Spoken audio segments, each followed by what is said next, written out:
Hello everyone, and thanks for joining me again.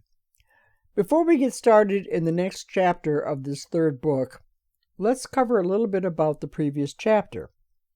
In chapter 2, Father J talks about how the poor are God's teachers when he takes on the pastorate of an inner city Detroit parish where a lot of the people around the parish, if not parishioners themselves, are actually homeless, and he is encountering them every day by the hundreds, as they need help with everything from food, medical care, a conversation, or even just a cigarette, whatever it is that they need. To me, that is what the church really needs to be focusing on. During my lifetime, in all the churches that I was a member of, I had never seen a homeless person.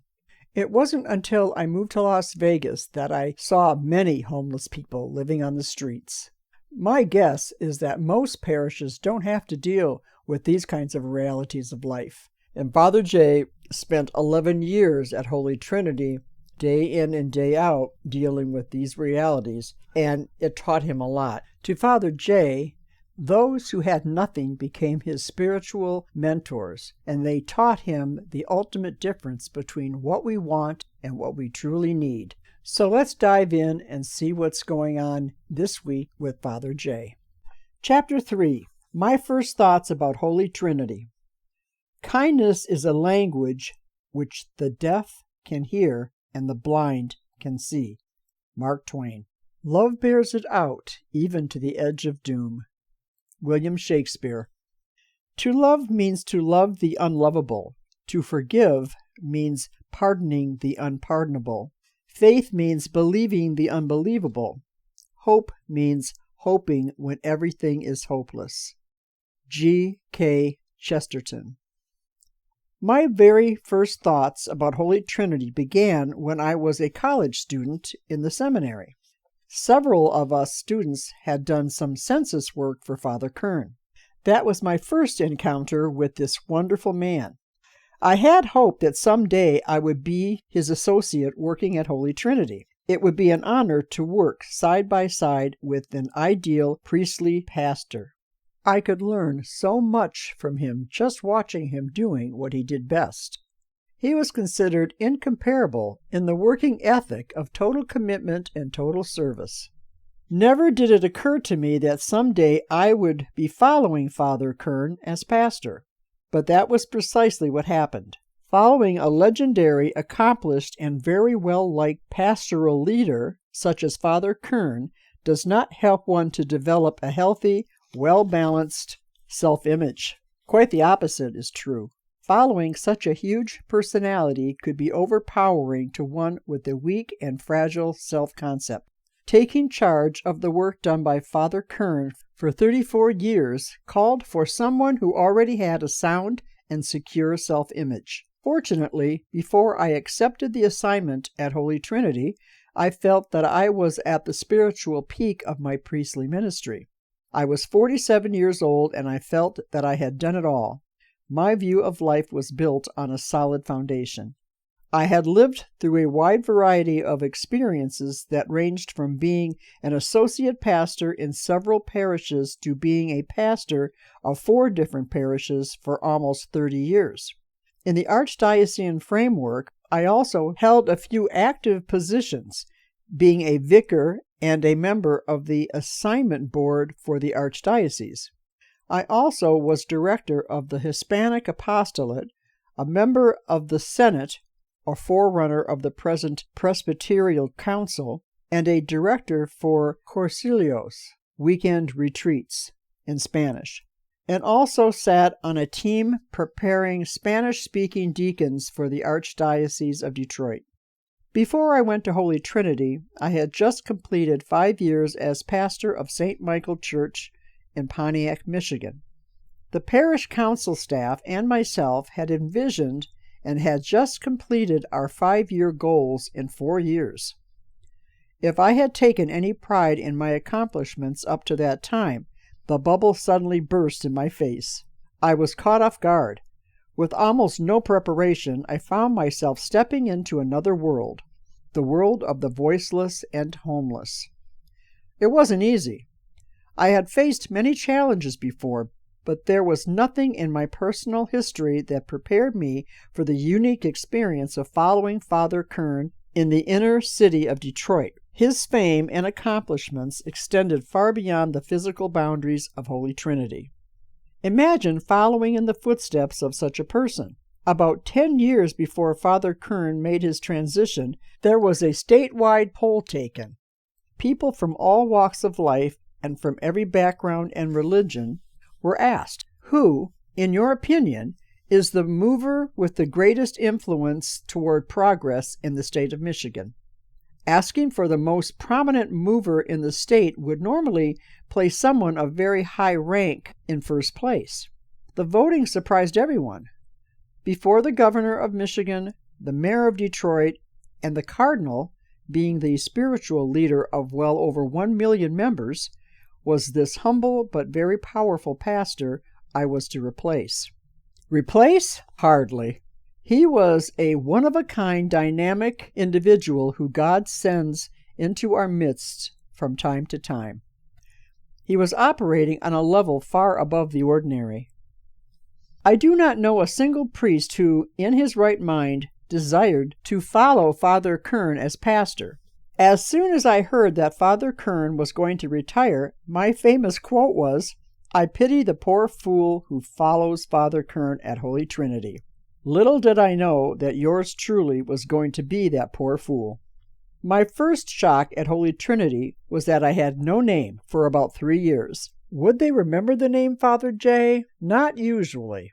My name was the priest who followed Father Kern. Even meeting the same people again and again evoked the same response. I remember you very well. You're the priest that followed Father Kern.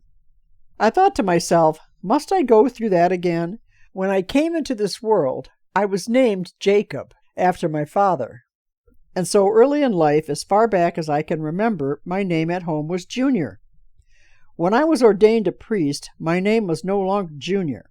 It became Father. I still had no name. After a period of time, I insisted that my siblings call me by a name.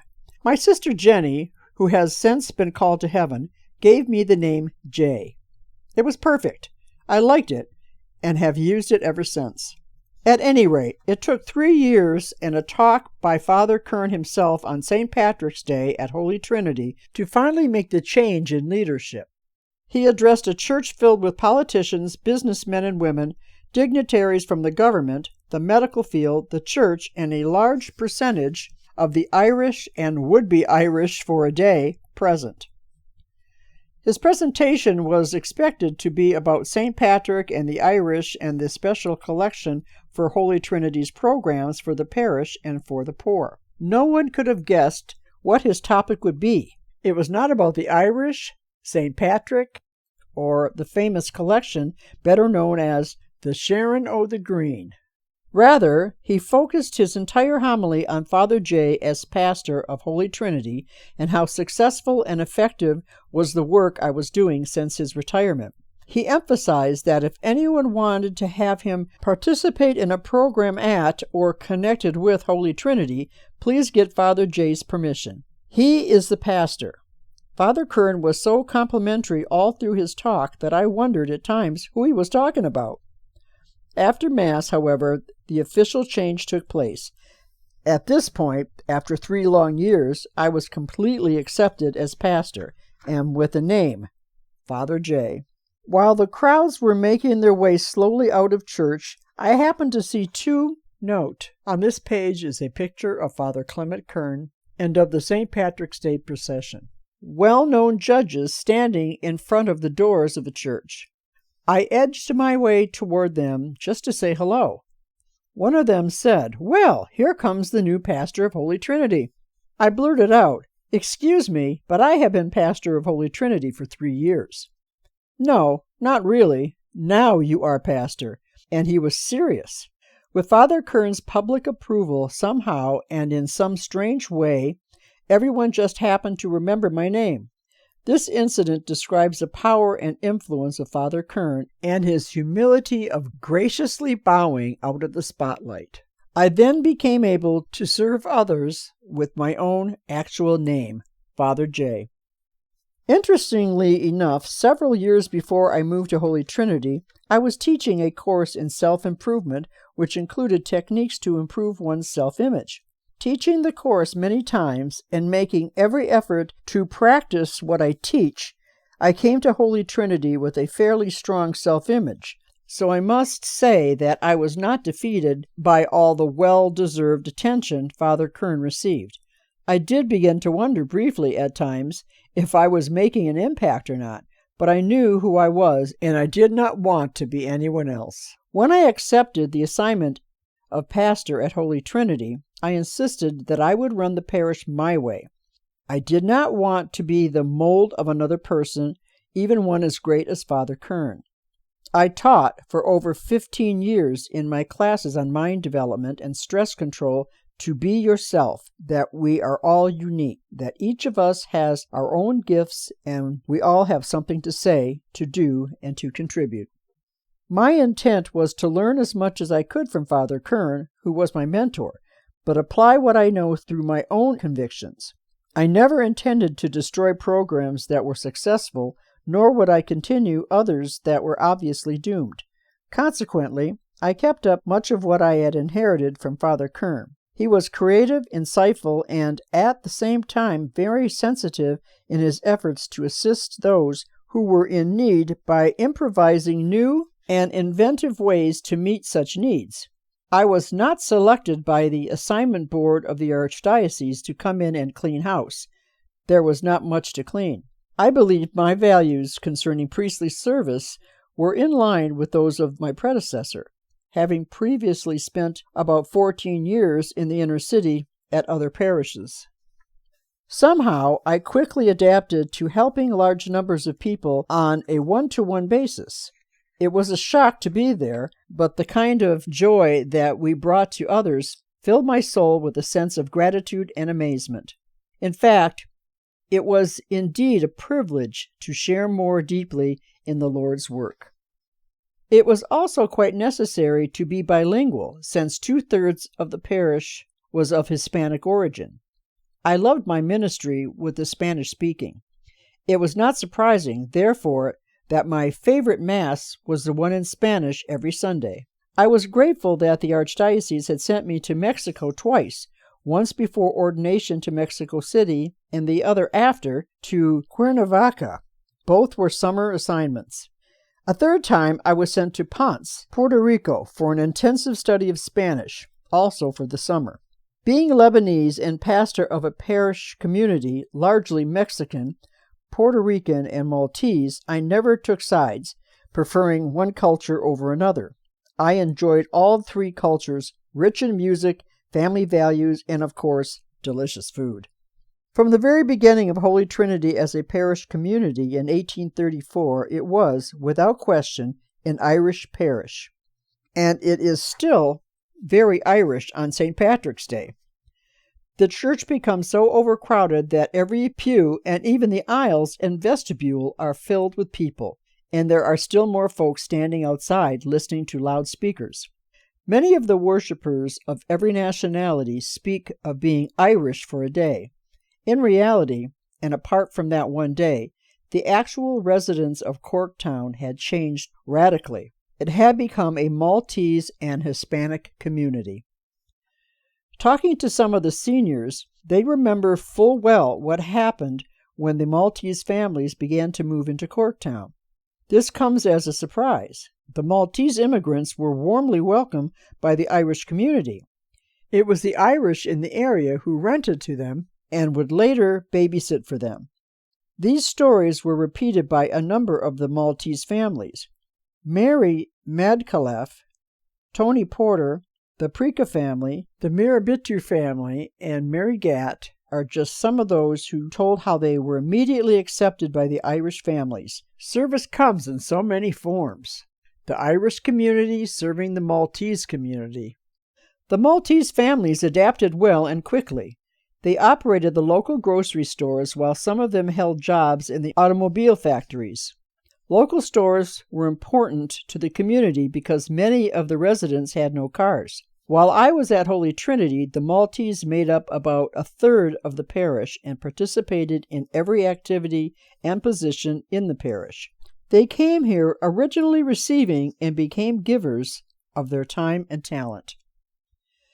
There were many challenges in every department of parish life.